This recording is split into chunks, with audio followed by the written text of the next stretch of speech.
This is Stephanie, and this is the Mocha Minutes Podcast.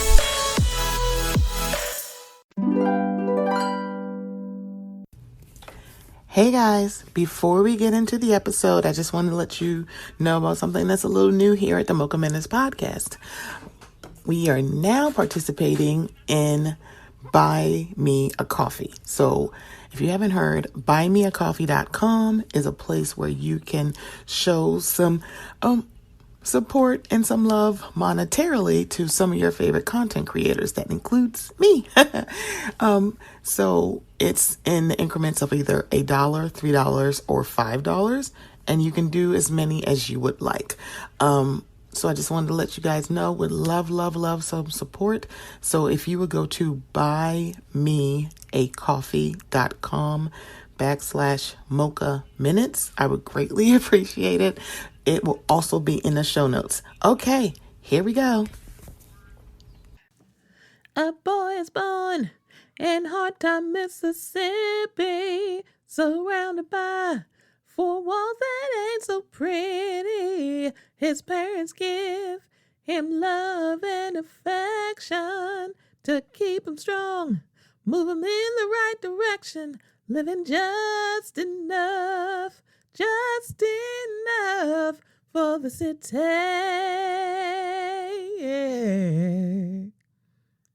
His father works some days for 14 hours, and you can bet he barely makes $1. His mother goes to scrub the floors for many, and you best believe she hardly gets a penny, living just enough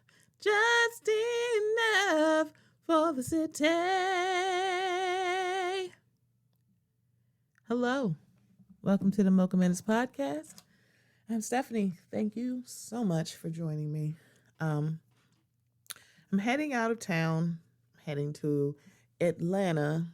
Welcome to Atlanta, where to play it. Yeah, no, there's so many songs about Atlanta, so many artists from Atlanta. You can insert any of them here. I'm very excited to go. It's a nervous energy, no? It's very much like, ooh, this is really happening. I am honored to be one of the speakers for the Black Pod Fest that's happening in Atlanta.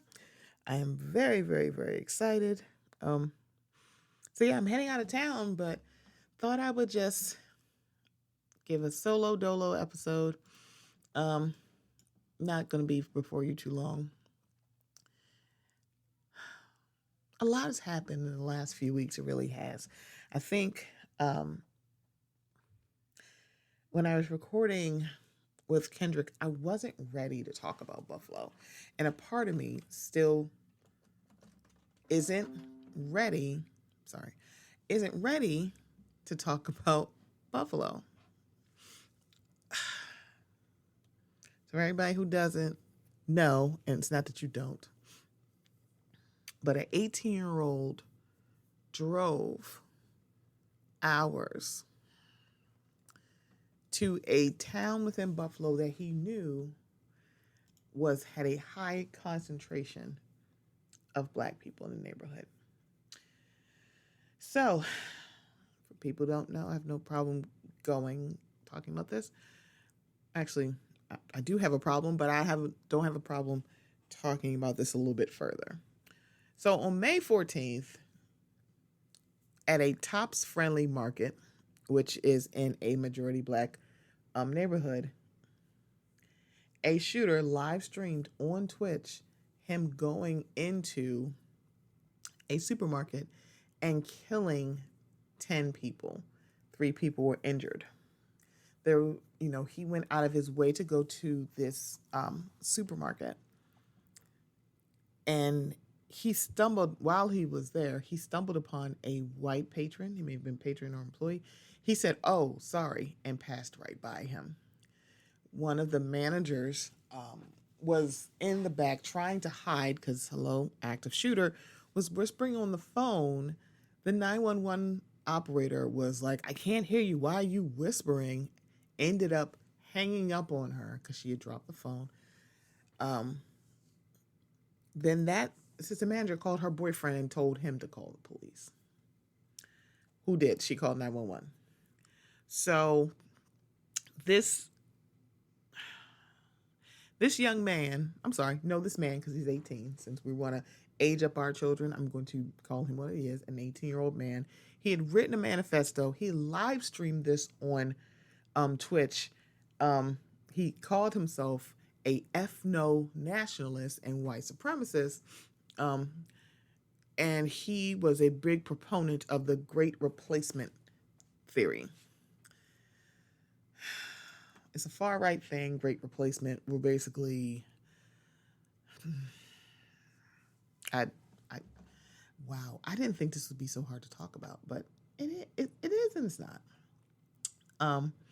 Basically, Tucker Carlson and the lot, because I'm going to bring up Tucker Carlson because he brought this up on his show, but essentially, there are white people who are afraid that they're going to be replaced by non-white people. So they're afraid of that. So they're trying to get rid of, we have to lessen the number of black and brown people because white people are being replaced. Yeah, it makes no sense when I even say it. But this young man was taken into, this man, I'm not even saying young. This man was taken into custody. He was on first-degree murder. Where he went, the top supermarkets on Jefferson Avenue,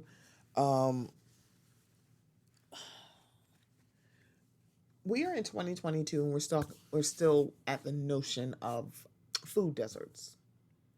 I think where Tops Market is, Tops Friendly, was there.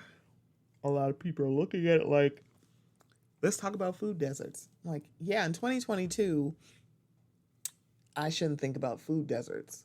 I shouldn't know about certain places in my own city where I know that they have closed down markets. And then I'm actually counting blocks and miles. I was actually in the car with my mother, and we were passing a place where a market was, basically gone. And then I was like, where is the nearest market around here? Basically a store where they can get fresh food outside of maybe there was a Dollar Tree. You may be able to find something in the frozen food section. Not fresh food, though. And then maybe 7-Eleven. 7-Eleven does have maybe like one or two things. They have salads and fruit. But it's far and few between. And that still wasn't close. And the place where we were looking at the market, it was a market that had been there for decades. So it was ingrained in the neighborhood. And you're looking around like, wow, it's 2022. And I'm looking at a food desert. Now you're probably thinking, oh, people can just Uber or drive. I'm like, but I'm thinking about the people who lived in walking distance of the market or the grocery store, depending on who you talk to. I say market. Some people say grocery store. But people who just walked. Or maybe now they may have to rely on either younger family members or neighbors or the kindness of strangers to get groceries. In 2022, we're talking about food deserts, but let's go back to the Buffalo mass shooting. I watched how you didn't see a lot of people saying too much. I'm sorry, non-white people. Let me just be very honest. You didn't see a lot of, we didn't get any infographics like we did for other tragedies. We don't have one for Buffalo. I think outside of the governor and the Buffalo and players from the Buffalo Bills football team, you didn't see a lot of people talking about this. I think a friend like Taria from What Else Is Going On, I think she had tweeted, and I was like kind of feeling the same way. Are there GoFundMes out there? Are there, charities we can donate to help for the victims of the Buffalo shooting? And shout out to Brandon from Say Something Nice, which, by the way, I hope he can hear me, and I know it's coming back. I know he's revamping, but life is lifing, right? Excuse me. He found the links for verified GoFundMe, so they are out there, which is a very good thing. But still, there was not a big push of, oh my gosh, we have to do something, have a conversation. Because in 2022, an 18-year-old is activated in a way that black people are trying to replace us. Non-white people are trying to replace white people, and we got to do something. He actually also live streamed it. I don't know if Twitch said anything about the Buffalo shooting. I mean, it's your platform. But a lot, like when it comes to social media platforms, um, a lot of them, they're not really, they're not really loud. They're not really saying anything because they're like, oh, I mean, what? I'm like, oh, sorry. They're like, oh, I'm like, we're monitoring, but not monitoring it so much. So there are some people who have said really racist, homophobic, transphobic, any obic and ism thing you can think, and it may take a little while. I can call somebody a hoe, and my stuff is immediately taken down, and I'm just like, and I'm talking about on Facebook, and I'm like, wait, what? Or if I'm commenting in a live stream, I'm sorry, in an Instagram live video, and it's like, oh, you sure you want to say that? That's kind of mean. It's like, girl, what? There are people who can DM whole manifestos of how I want you to die and you should kill yourself, this, that, and the third, or unalive yourself, as it say on TikTok. But yeah, but that's neither here nor there. I'm going on a tangent that I'm trying not to do. I believe they took down the stream. Reddit finds everything. Excuse me. Everybody, like, Reddit is another place where it feels like it's the wild wild west, because apparently there are still clips of the shooting on live stream on Reddit. People have said people should watch the live stream, and I remember saying no black person needs to watch that, because one, we don't need to see this trauma. This is not for us. We do not need to see our trauma to make it real, because we know for a fact that it is. And I watched it generally go, not really, it wasn't like, not saying like it was newsworthy, but it wasn't like this big push of, hey, hi, some 18-year-old drove out of his way to go to a black neighborhood to kill black people because he hates black people. I think someone tried to put up a theme about, a thread, not a theme, a thread on Twitter about it started with a toothache. No, it started with his racism, and we're tired of you watering it down. Then fast forward to, and this one was at a church. So what happened was, apparently after that, in Southern California, we got Buffalo, New York. Now we got Southern California. In a Taiwanese American community, there was a shooting at a church. Now this one I hadn't heard about, and I'm like, I don't know if I just like unpinned it and went like, nope, don't want to hear about this. What's going on? I have no idea. I'm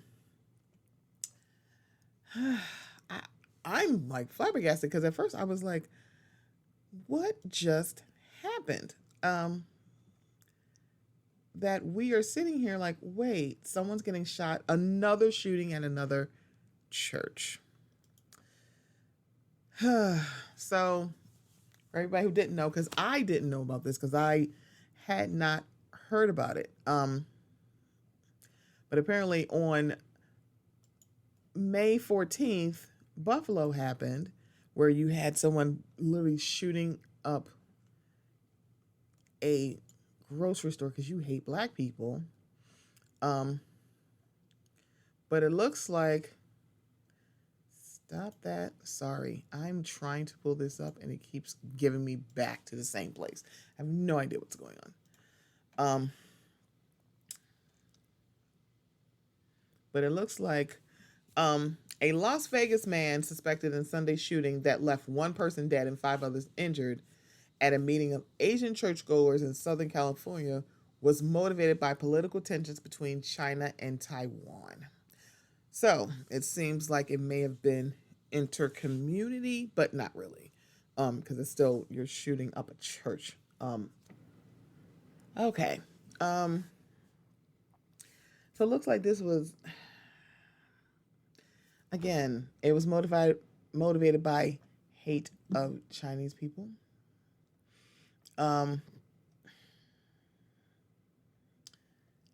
So a person entered a church He apparently secured the doors with chains and used glue to disable the lock. So he was coming there. He had a plan. Which, girl, what? Um, and the one person that died, he actually died because he was trying to disarm the gunman, and that's what happened. He actually was the one who passed away. So he died a hero, but he's still not here. That's a very complicated thing when you think when you lose someone and people say he died a hero, and you just go, I hear you, but I still want my loved one back. I'm not surprised that my loved one did what I knew that my loved one would do, which is be just no one should be sacrificed. No one actually, but yeah. So black people in a supermarket, Taiwanese people in a church, and now we have Uvalde, Texas, where we have, and at first it was very interesting. It turned into one person to 19 people to 20, and it was like, wait. But there was a shooting that has now left 21 people dead. 19 of them were children because the shooting happened in a school. A school that was in a predominantly Hispanic Latinx neighborhood. It is a small city with about 16,000 residents and is 85 miles west of San Antonio. Okay, so the children that were murdered were second, third, and fourth graders. Essentially, babies. There are 2 people who are in critical condition who were actually shot as well. A 10-year-old girl and a 66-year-old girl. This is, and the thing about it is with this case, it is it's going to be ever moving because they have to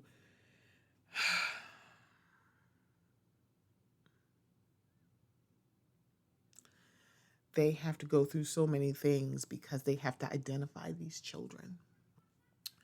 Another thing that apparently was going on was that ICE was there as well because this is a heavily Hispanic Latinx neighborhood. Apparently they may or may not, and this is alleged, looking to literally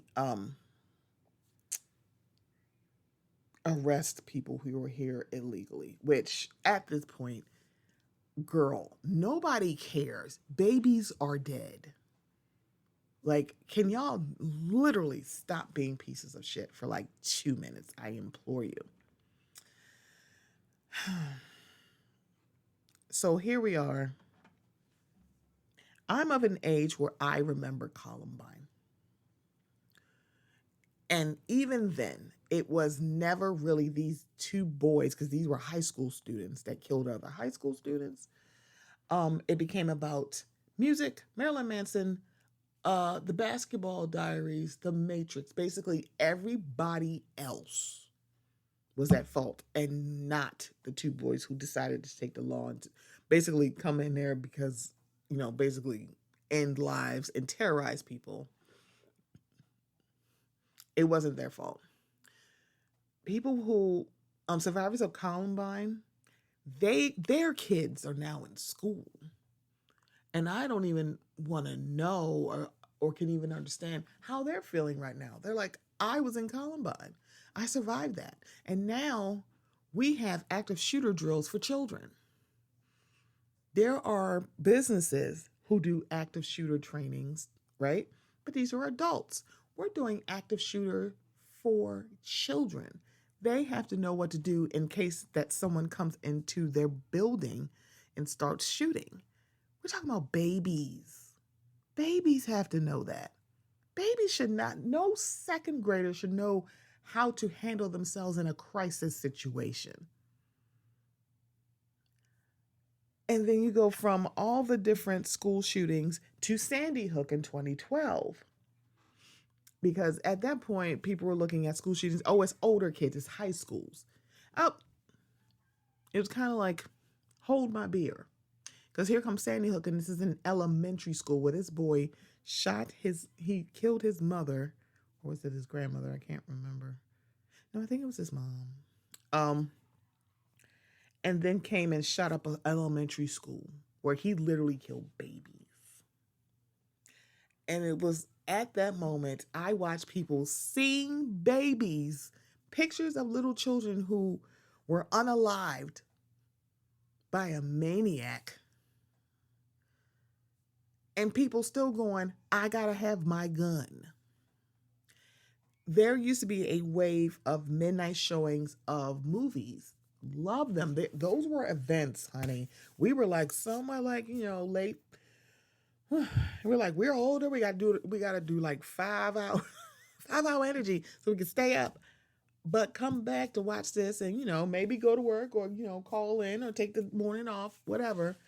Somebody, it was a Batman movie, decided to shoot up a movie theater and they paused it for a little while. I think they're toying with the idea if they haven't brought him back yet, because I haven't really seen a lot of midnight showings for that reason. So much so, because I had told my mother I was going to a midnight showing of that movie. She had I had called her the next day. I hadn't heard about the shooting yet. She did, because she had seen the morning news. And I was like, huh? She's like, when they said Batman, I was like, oh my God, Stephanie would go see the movie. But then they say where it was. Everybody's like, that's so weird. Why would she think about you? Because the first thing you talk about was shooting at a theater of Batman, and she knew I was going. So now we have Uvalde, and if I'm pronouncing this town wrong, I'm so sorry. Where again, we have 19 children dead.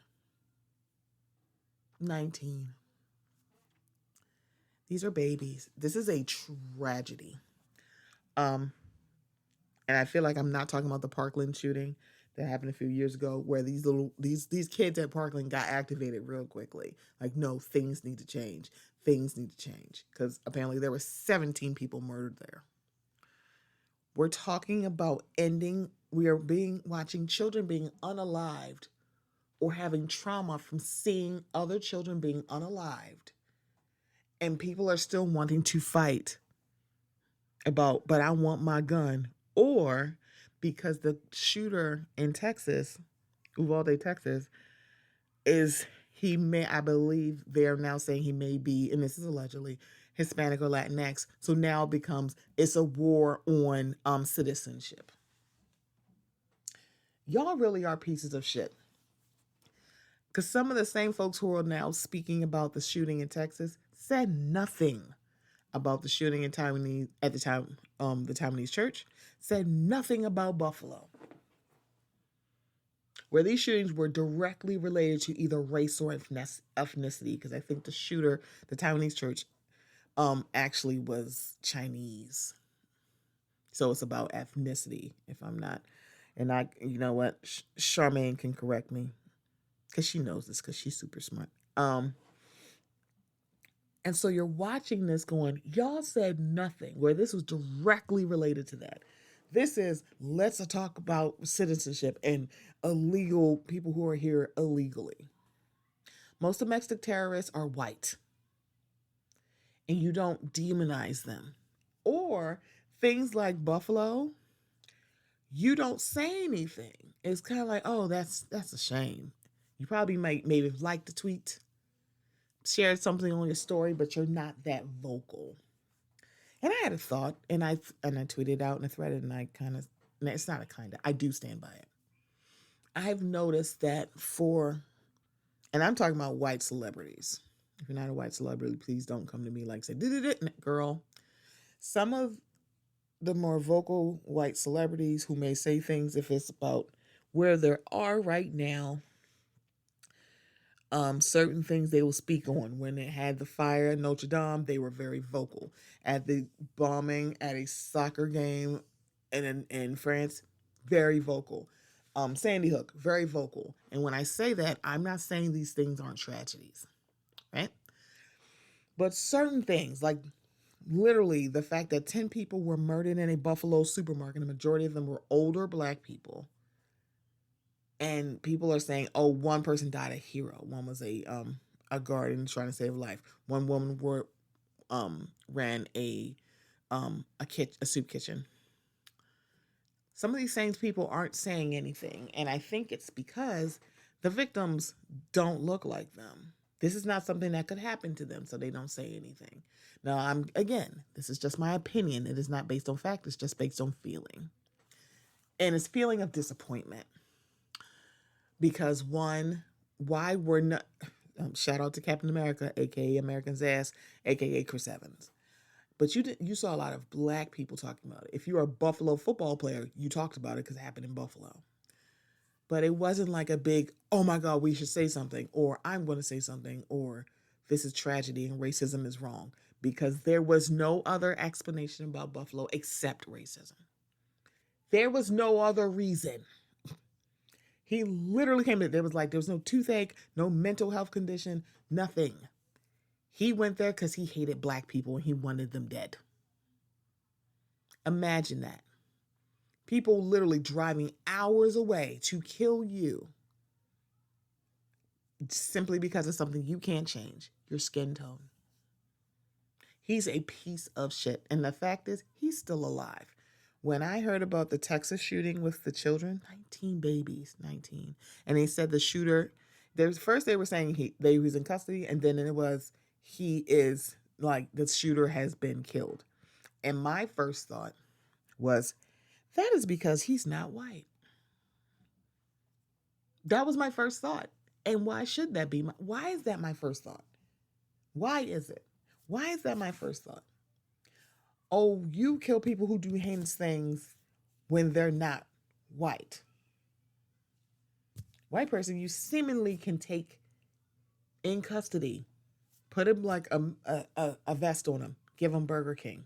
Yeah, y'all will never live that down. Or say you cross state lines because you feel like you got to protect something that you don't work for, you don't live at, you don't live in the state, you kill two people, and people are like, well, I mean, I can understand why he did that. I will never understand Kyle Rittenhouse. And he's out of line. And he should have been put in jail. And the thing about it is that Kyle Rittenhouse doesn't send, to me, and again, this is just how I feel, I will say that.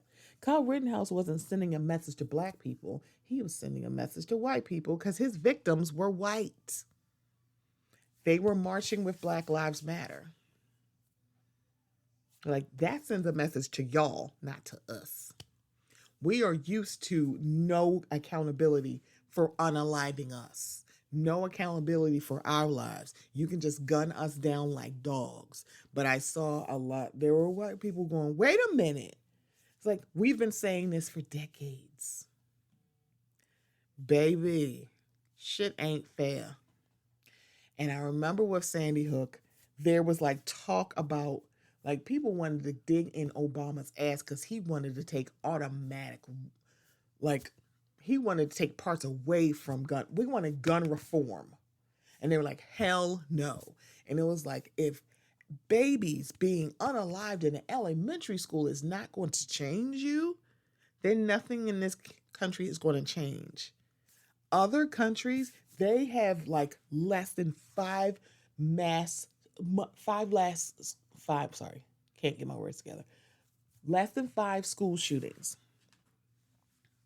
They have locked shit down so quick.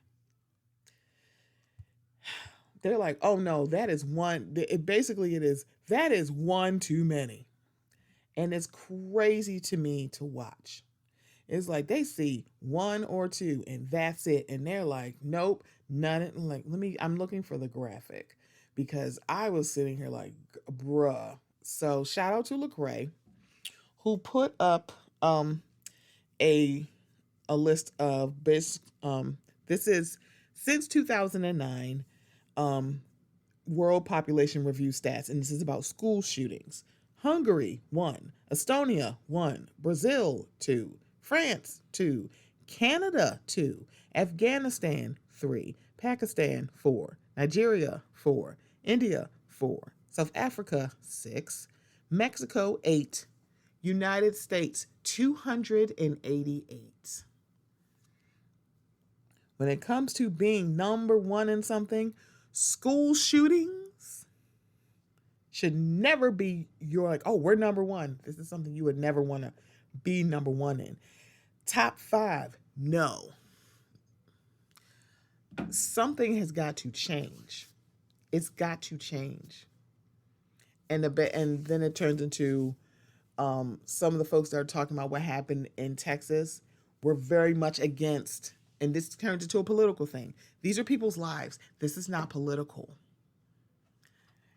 If nothing happens from what happened in Uvalde, Texas, where 19 children who were literally there just going to school, you should never be in fear of going to church, going to a supermarket, or going to school as a child. No child should be like, oh my gosh, what's going to happen if I go to school? No parent should be afraid to send their child to school. That should not be where we are right now. And that's where we are right now. And the thing about it is, I'm pretty sure people went to work today, the day after. It's kind of like when this kind of things happen, it's like, how do you maintain focus? It's like you can't, because it's going to be there. Maybe residual, maybe a quick thought, but it's there. And that's so sad.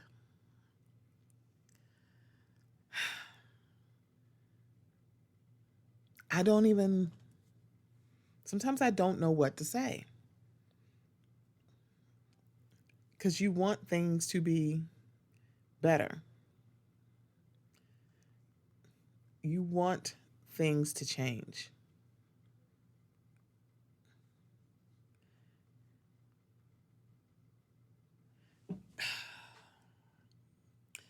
I don't know what to say. Because it's like you want things to be different. And every time I think about these things, about what we should do, and when I get in these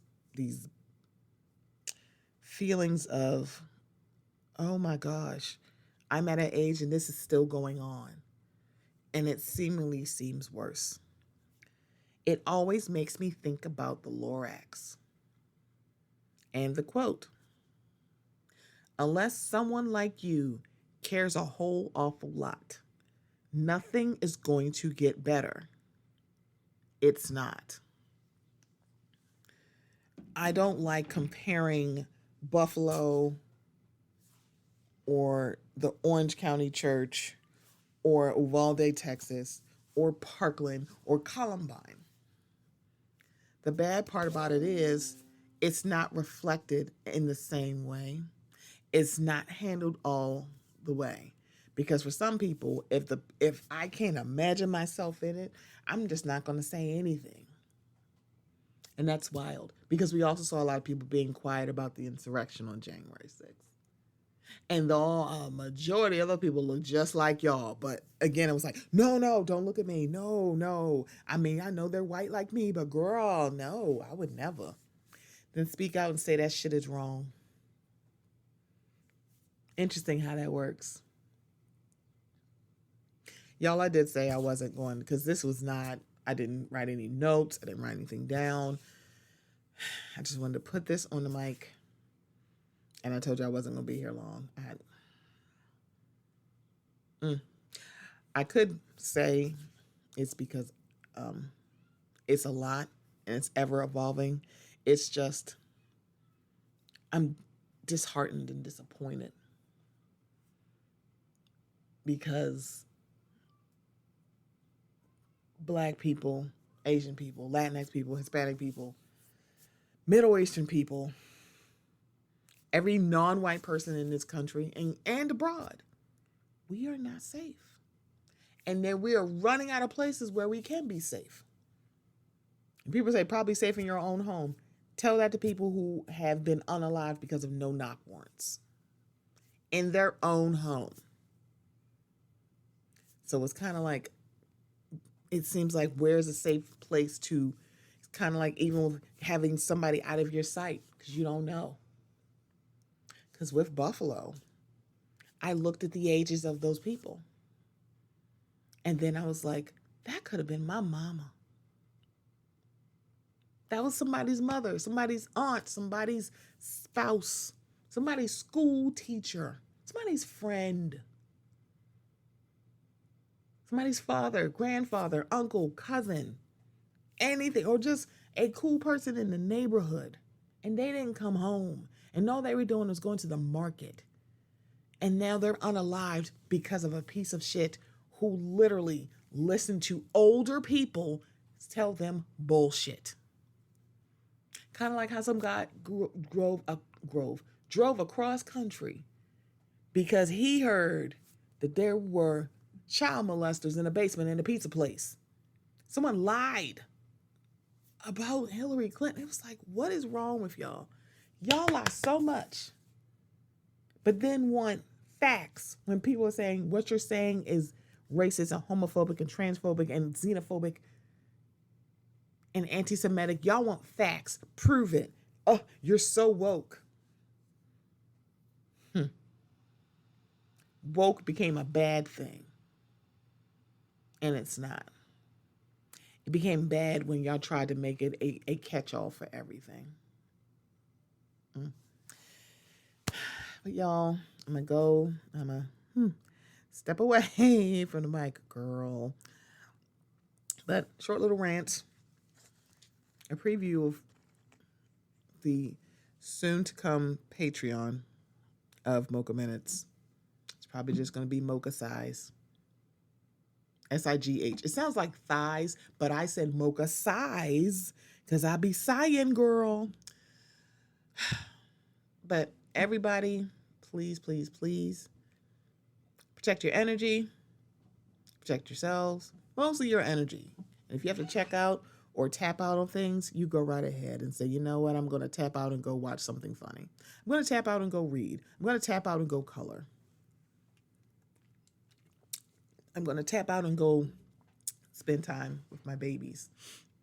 Because if I had children, this would make me hug my children just a little bit tighter. But thank you for listening, and I'll be back next week.